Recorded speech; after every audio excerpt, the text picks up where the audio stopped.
j'espère que vous allez bien. Je vous retrouve pour vous présenter ma pile à lire de printemps avec 10 livres de genres différents. Enfin, comme toujours, vous le savez, j'aime bien lire des choses différentes, aller dans des pays différents. Donc là, on a du contemporain, de l'historique, du classique, du jeunesse, même un roman graphique.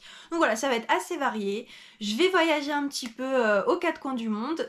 Dans les prochaines semaines, les prochains mois, du coup, je pense que vous aurez en vidéo mes avis détaillés sur ces livres. Et puis écoutez, je vais vous présenter ça tout de suite. On démarre avec, pour moi, le pays qui fait le plus printemps, à savoir le Japon, puisque de façon très cliché, quand je pense Japon, je pense cerisier en fleurs, et donc je pense printemps, voilà. J'ai très envie de lire La papeterie de Tsubaki d'Ito Ogawa, publié chez Piquet. Donc en fait, il s'agit d'une duologie, souvent on ne le sait pas, il y a un tome 2 qui s'appelle La République du Bonheur, et il se trouve que, à l'époque, en fait, j'ai lu le tome 2 avant de lire le tome 1, parce que je ne savais pas justement que c'était une duologie, et en cours de lecture, j'ai commencé à me dire que j'avais loupé quelque chose. Voilà, donc clairement, je vous le dis, on peut lire le tome 2 avant le tome 1, mais on sent qu'il nous manque quelque chose. Et donc, du coup, à l'envers maintenant, j'ai décidé, vous voyez, j'ai déjà commencé, de lire La papeterie Tsubaki. C'est un roman tout mignon qui nous fait suivre la vie d'Atoko, qui a 25 ans et qui vient reprendre la papeterie de sa grand-mère qui est décédée. Et ça va être son quotidien entre sa papeterie, ses commandes clients, son petit stock, ses proches, enfin c'est tout mignon, tout doux et on a beaucoup de traditions japonaises dedans parce qu'il y a tout ce côté justement écriture, importance de la calligraphie, tout ça qui est très propre au Japon et via ça on apprend plein de choses je trouve. Donc voilà, couverture très fleurie, très jolie, pour l'instant je passe un très bon moment, donc je vous en reparlerai très bientôt. On reste en Asie, cette fois on va en Chine avec Le Clou de Zhang Yueran publié chez Zulma. Si vous avez vu ma vidéo des voyages littéraires que je souhaite faire en 2023, vous savez que ce livre était dans la liste puisque j'ai tout simplement jamais lu d'auteur chinois. Il me paraissait très bien en fait pour le printemps parce que déjà je trouve, je sais pas, la couverture m'a tentée et puis je sais pas, j'avais envie là de me lancer un petit peu dans un pavé parce que là on est quand même sur du 600 pages donc voilà, va falloir s'accrocher. Mais il me fait très envie, voilà, comme je vous l'avais expliqué, ça fait des années que je le vois, quand j'ai bossé en librairie je l'avais énormément vendu, mais sa taille m'avait toujours un petit peu, voilà, fait peur. Donc dans ce roman, on va suivre en fait deux jeunes trentenaires qui vont se retrouver après s'être un petit peu perdus de vue, ils se connaissaient de la fac, et du coup, de ce que je comprends, ils vont un petit peu rattraper le bon vieux temps, se souvenir, tout ça, et via ça, ils vont parler de leurs grands-pères respectifs qui se connaissaient et qui ont évolué au moment de la révolution culturelle en Chine, et donc ça va être une sorte un peu de fresque historique qui va mélanger à la fois les passages des grands-pères au moment de la révolution culturelle et les passages des trentenaires dans la Chine d'aujourd'hui. Je n'en sais pas plus, mais ça a l'air très intéressant.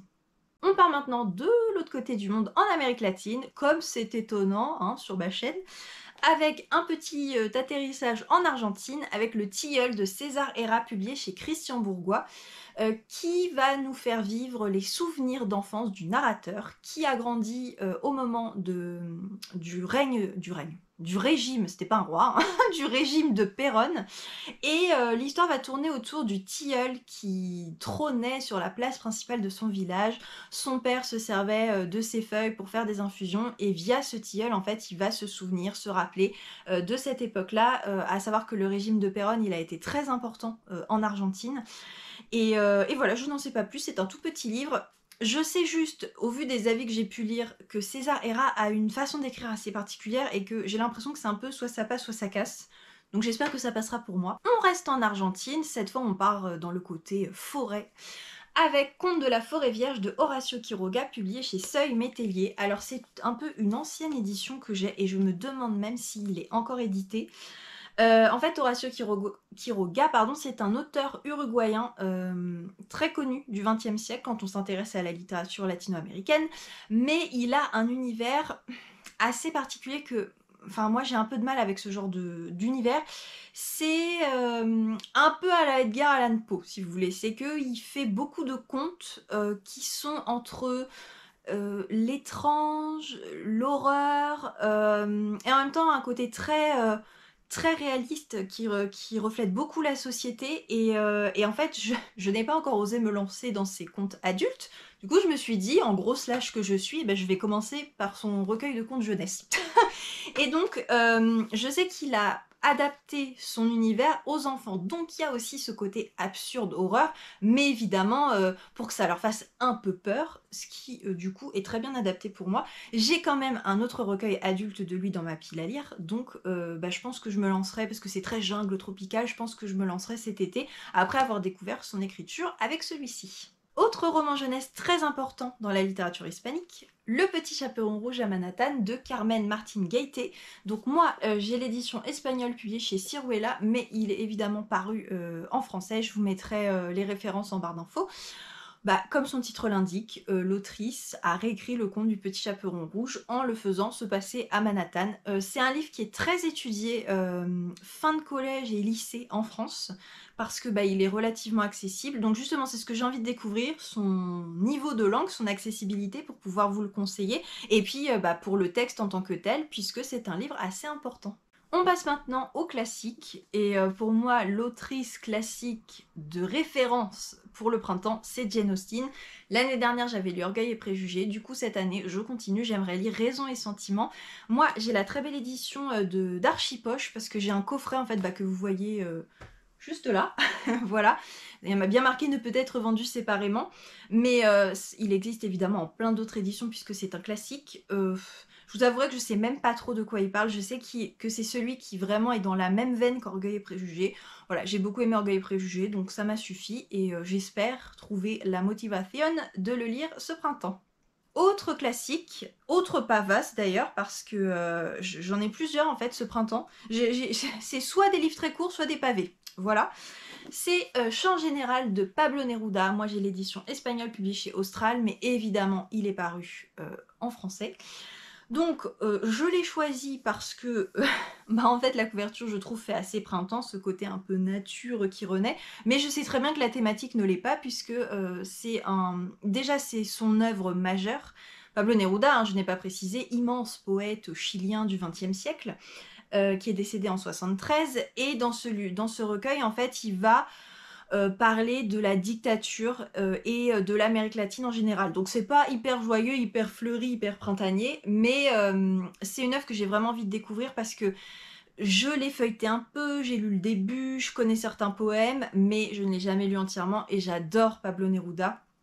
J'ai adoré ses mémoires, j'ai adoré 20 poèmes d'amour, une chanson désespérée, j'ai adoré les films sur lui que j'ai pu voir, donc à un moment donné, il faut se lancer quoi. Je passe maintenant à deux sagas que j'aimerais poursuivre. La première, c'est Anne de Green Gables. Donc là, c'est le tome 5, Anne et sa maison de rêve, de Lucie Maud Montgomery, toujours aux magnifiques éditions de Monsieur Toussaint Louverture. Clairement, je pense que comme beaucoup de gens, je lis un tome par saison. Donc voilà, il n'y a pas de lien avec le printemps, hein, clairement, c'est juste que c'est mon rythme actuellement. Si vous n'avez pas encore commencé Anne de Green Gables, mais qu'attendez-vous en fait? Bon après évidemment il faut aimer ce côté assez descriptif qui est propre à Anne, qui fait beaucoup de digressions un petit peu sur tout ce qu'elle peut voir et tout ce qu'elle peut ressentir, mais c'est vraiment une série doudou que j'adore. Autant le tome... Enfin, pour ceux qui se lanceraient, le tome 1 est un petit peu différent des autres parce qu'elle est enfant, elle est très là là là les petits oiseaux et tout, et après elle va un petit peu grandir, mûrir, et donc si elle peut peut-être un peu agacer dans le tome 1, après elle va quand même changer, hein. Je préfère le dire pour ceux que ça pourrait un petit peu déranger. C'est voilà, j'adore ce personnage, j'adore cet univers, voilà, j'ai hâte de la retrouver. Autre saga avec une nouvelle pavasse de 550 pages en grand format, Les Casalets. Voilà, parce que j'ai lu le tome 1 il y a 2 ans maintenant presque je crois. Ouais, 2 ans, et je n'ai toujours pas continué. Donc c'est une série historique d'Elizabeth Jane Howard qui est publiée à la Table Ronde. Et en fait, j'avais adoré le tome 1, mais c'est vrai que c'est un style un petit peu particulier. En fait, les Casalets, c'est une famille qu'on suit à l'aube de la Seconde Guerre mondiale. Dans celui-là, ça y est, la guerre est déclarée. Et c'est une très grande famille aristocratique à l'ancienne, ou juste bourgeoise. Peut-être que je m'emballe avec le côté aristocratique, mais enfin, vous voyez. Et donc il y a énormément d'enfants, d'époux, d'épouses, de petits-enfants, enfin voilà, les grands-parents, on suit énormément de monde, chaque personnage a sa place, mais c'est très descriptif. Voilà, il se passe pas grand-chose, on avance tranquillement dans l'histoire, et dans l'histoire avec un grand H, et c'est juste que j'ai adoré l'univers, en fait. Voilà, je peux pas vous le décrire mieux que ça, mais comme du coup vous vous en doutez, il faut vraiment avoir le temps en fait de se plonger dans cette histoire et de savourer. Et c'est vrai que le temps, depuis 2 ans, j'ai pas réussi vraiment à le trouver, mais là j'aimerais vraiment beaucoup. Et en plus, je me suis dit, ton vert, ça fait printemps. Pas du tout, en plus il y a un avion de guerre, mais enfin voilà, il fallait bien le caser dans une pile à lire. Et enfin, pour terminer, un petit roman graphique espagnol tout mignon, La Galga de Sara Caballeria, publié chez Grijalbo. Donc celui-là, pour le coup, il n'a pas été traduit en français. Quand je l'aurai lu, je pourrai vous dire quel niveau c'est et donc vous le conseiller, suivant si vous êtes faux débutant, intermédiaire ou avancé bilingue en espagnol. D'ailleurs, je vous avais dit que je reprendrais les conseils de lecture en espagnol sur la chaîne, et en fait, je me suis rendu compte que le format de l'article sur le blog s'y prête mieux. En fait, c'est plus adapté plutôt que de regrouper tous les niveaux en une vidéo. Là, selon votre niveau, vous allez dans la catégorie et vous avez les livres adaptés. Donc, si ça vous intéresse, je vous mettrai pareil le lien en barre d'infos. Et du coup, sachez que vous retrouverez la chronique de celui-ci, je pense, très rapidement sur le blog. C'est très rapidement également, pour vous le résumer, un roman graphique qui va nous raconter l'histoire de Mar, qui va décider d'adopter une petite femelle lévrier, et en fait sa vie va en être totalement bouleversée. Et en fait c'est un petit roman qui va aborder le thème de l'adoption des animaux, du fait qu'à la fois on change leur vie en les adoptant, mais qu'ils changent la nôtre aussi, tout le positif que ça apporte, toutes les petites complications du début, mais en tout cas ça a l'air tout mignon. Voilà, c'en est tout pour ma pile à lire de printemps. J'espère que je vous aurai donné quelques idées. En tout cas, je vous souhaite de très belles lectures printanières et je vous dis à très vite dans une prochaine vidéo. Hasta luego!